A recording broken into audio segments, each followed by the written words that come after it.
Welcome back to Inglés 4.0, the radio show. Let's go!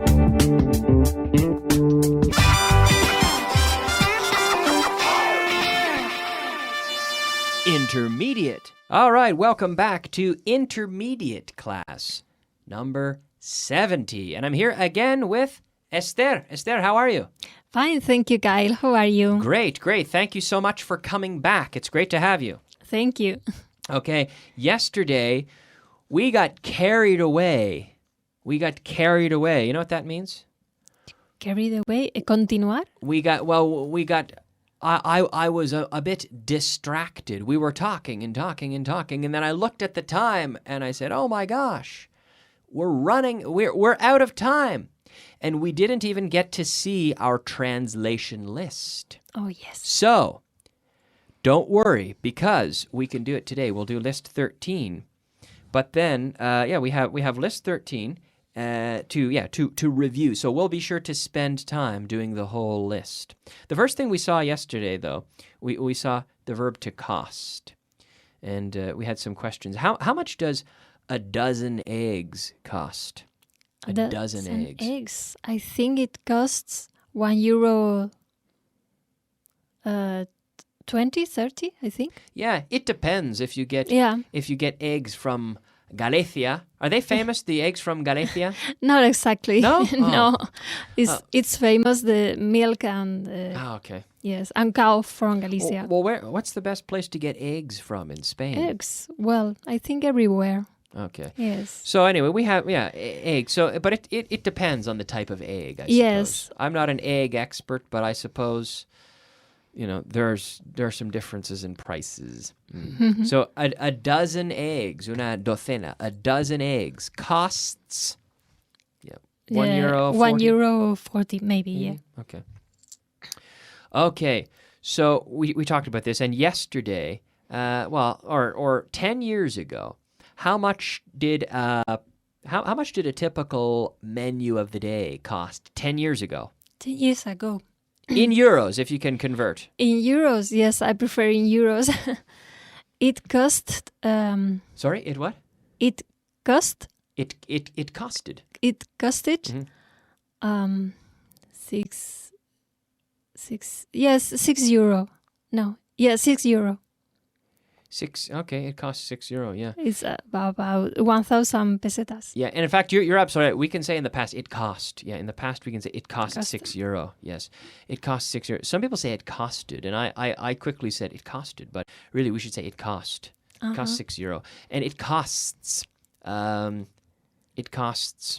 now, probably €10. Yeah. Right? And even that's another interesting thing. Some people say €10 and some people say €10. Irish people will always say €10. €10, €2. And basically everyone else will say 2 or 10 or 50 euros with an S. Yes. Yeah. But so you can say it either way. Now, let's move on to our translation list because we didn't have a chance to look at this yesterday. Okay. Translation. Yes, it is time for our translation list. Translation list number 13. Number 1. No hemos perdido nada todavía. We haven't lost anything yet. Great. We haven't lost anything. Anything yet. Again? We haven't lost anything yet. Great. Number 2. Lo vi con mis propios ojos. I saw it with my own eyes. Great. I saw it. I saw it with my own eyes. One more time. I saw it with my own eyes. Great. Tienes que pagar el precio. El precio. You have to pay the price. You have to pay the price. Yes. What does this mean? You have to pay the price. Tienes que pagar el precio. Yeah, but I don't know if you do this in Spanish, but sometimes in English we say he has to pay the price. It means he has to deal with the consequences of what he has done. Now, to pay the price, yes, this pen or this book costs €10. If you want it, you have to pay the price. True. Yes. But also, imagine if someone, like, someone murders someone, he has to go to jail to pay the price for his crime. Do you say that in Spanish? No, in Spanish we Okay. say you have to pay the consequences. Okay. Yeah. But in English, we can say he has to pay the price for his crime, for what he did. It's like dealing with the consequences of your actions, right?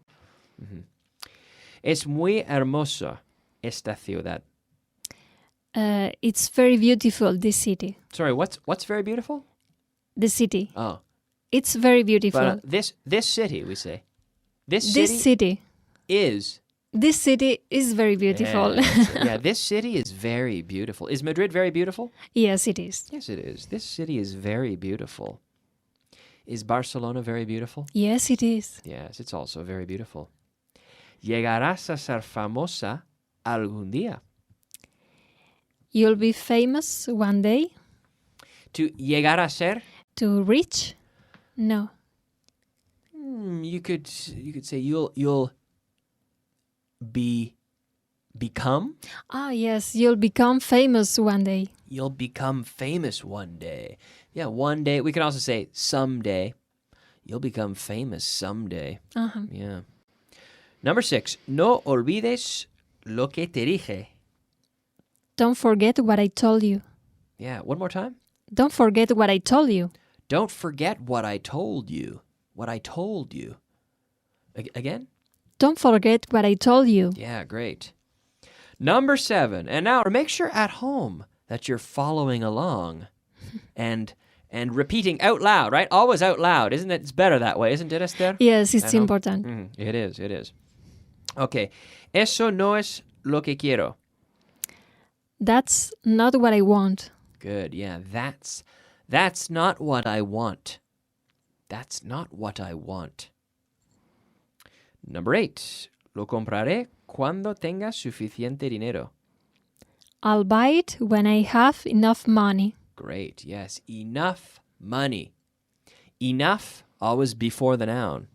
When I have enough money, when I have enough time, when I have enough whatever, when I have enough of anything, of any resource, right? Ella siempre lleva ropa extraña. She always wears strange clothes. Perfect. She always wears with the S, right? Very good. She always wears strange clothes. Yes. Number 10. ¿Por qué ella siempre dice tu nombre en francés? This is a question. I'm putting my arms up here. ¿Por qué ella siempre dice tu nombre en francés? Why does she always say your name in French? In French? I don't know. Why? Why? Why does she always say your name in French? Very good. El programa durará hasta la próxima semana. The program will last until the next week. Until... No, till the next week. No? Okay, till or until. Okay. But next week we don't need the article. We don't have to say the, but simply the program will last until next week. Okay. It'll last until next week. Yes. And number 12, last but not least. Él lee más rápido que la mayoría de la gente. He reads faster than the rest of the people. Yeah. Then la mayoría? Than most of the people. Yeah, one more. Can you repeat the whole thing? He reads faster than most of the people. Than most people. Than most people, Than yes. most people, yes. I laugh because I'm just noticing how long it takes me to read these sentences in Spanish. In And Spanish. So maybe it's talking. Do I read faster than most people? No, you don't? No, I read in Spanish. I read slower Yes. than most people, but yes, yeah. But it's okay though because we have to think about the sentences. I'm practicing my Spanish at the same time, right? Mm-hmm. Okay, all right. It's very good. Now it's time for our word of the day. Word of the day. Yes, it is time for the word of the day. Our word of the day today is exigente. Exigente. My boss is very Demanding. demanding. But the can you say that again? Demanding. Yes. But look at my mouth when I say it. Now, at home, you can't see this, but I'm saying demanding. D. You can't see my tongue, really, can you? Ay. Because with the D, the English tongue behaves differently than the Spanish tongue on the letter D. Because the English tongue stays up behind the teeth and inside the mouth, whereas the Spanish tongue likes to come out and touch the top and bottom teeth at the same time. Yeah. This is why we say Madrid, and you say Madrid or Madrid. Some people Madrid, right? Decidido. Well, especially the D's at the end of words, right? This is why guiris like me, we say decidido. because I'm treating or todo el mundo, right? Yes. Because typical giri, this happens because we're treating the D at the end of the word the same as the D at the start of the word.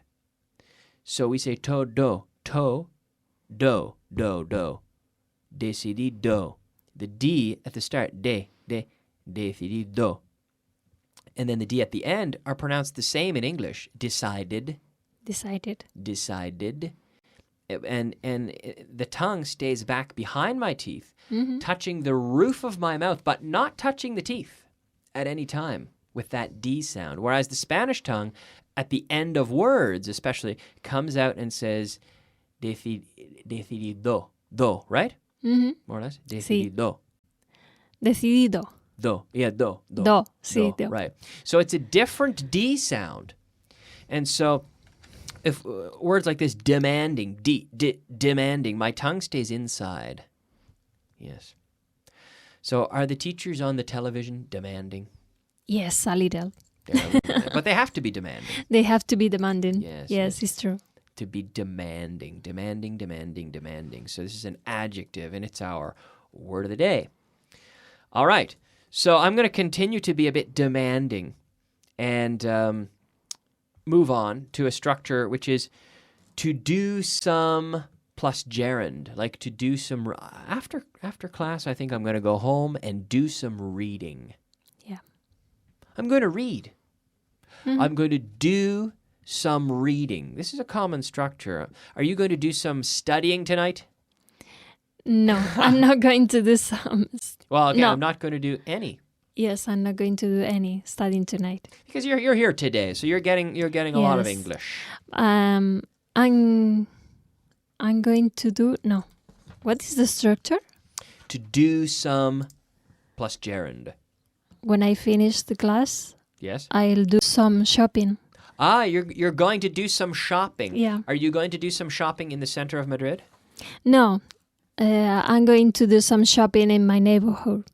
Okay, very good. Ask me if I did any cleaning yesterday. Did you do any cleaning yesterday? No, I didn't do any cleaning yesterday. Not yesterday. I did a lot of cleaning on Sunday though. Mm-hmm. Did you do any cooking last week? Yes, I did some cooking last week. Okay. Ask me if I did any baking last month. Did you do any baking last month? Yeah, baking. You know baking? No. To bake is like hornear. Oh, to bake. Yes. But you don't really say. You don't really say that very often in Spanish though. Because no. Like we say a baker. You say panadero, right? Yes. But panadero, I suppose, should be by definition for bread. For bread. Right? But a baker in English, a baker bakes, and baking includes anything that goes in the oven is baked. So we bake things in the oven. So it could be bread, it could be pastries, it could be cookies, pies, cakes. Mm-hmm. So anyone that works with pasteles is a baker. Mm-hmm. Anyone that bakes bread is a baker. So different types of bakers, but baking. So ask me if I did any baking last month. Did you do any baking last month? No, I didn't do any baking last month, but I sometimes do baking. I sometimes bake pies. Yes, last week I baked a pizza. Oh, nice. Yes. Did it turn out well? Yes. It turned out well. It turned out well. Oh, very good. Ask me if I did any reading last night. Did you do any reading last night? No, I didn't do any reading last night. Did you do any reading last night? Yes, I did some reading last night. Very good, very good. Okay. Ask me if I did any fishing last summer. Did you do any fishing last summer? No, I didn't. I wanted to. I was in Canada last summer and I wanted to go fishing with my friends, but they were too busy. We couldn't find, we wanted a few days to go on a trip, but in the end, we didn't have time. Yeah. So, next time. Vocabulary of the day. All right, it is time for our vocabulary of the day. Our first word today is quitarse ropa, quitarse. To take off? Yes, nice. Phrasal verb, to take off. Take off, yes. To take off. So I'm taking off my watch. And the opposite, I'm taking off my watch right now. Esther can see me taking off my watch. And now I am, what's the opposite? You are putting on your watch. Yeah, you're putting on your watch. You're putting it You're putting it out. No, you're putting it out. on. Sorry. Ah, on. you're putting it You're putting it on. on, yes. I'm taking off my watch and I'm putting on my watch. And then we can say, if you're putting it, you say volver a ponerlo. Ponerte. Volver a hacer algo. In any, we never say, because I hear my students say, and it bothers me, go back to do it. But no. right? Volver Yes. a hacer algo. Yes. But no. We say, you're putting it on again, or like otra vez, or you're putting it back on. Back. Okay. So, but we use the word back before to Yes. mean it was once on and now it's going on again. Mm-hmm. So we can say you're taking off your watch Yes. and now you're putting it back on. on. I'm taking it off and I'm putting it back on. Yes, and to go out today, we have to put our coat back on. Yeah, I took my coat off before I came into the studio and I'm going to have to put it back on when I go out, right? Yeah. Okay. Very good. Peso? Weight. So, sorry? Weight. Weight. Weight. Weight. Weight. Weight. Yes. So weight. And this is the noun, right? His weight, the weight of the object. But then we have the verb to weigh without the T, right? To weigh. Okay. Viabilidad. Viabilidad. Oh. No. Sorry, am I saying that word wrong? No. I don't know that word in English. That's what I thought maybe I mispronounced it. No. Viabilidad. But it's very simple. It's very similar. Viability. Viability. Viability. Yes, viability. Very good. Solaparse. No. To overlap. Overlap. To overlap. To overlap. Solaparse, to overlap. And finally, I'm going to move on quickly because we're running out of time. Apropiadamente. Similar to the Spanish. Appropriately. Appropriately. Appropriately. Again? Appropriately. Appropriately. Appropriately. Appropriately. Very good. We're out of time. I have to finish because we're totally out of time, Esther. But thank you so much for joining me. Thank you very much, Kyle. And thanks for listening at home. We'll be back in a few minutes with the advanced class. We'll see you soon. Bye-bye.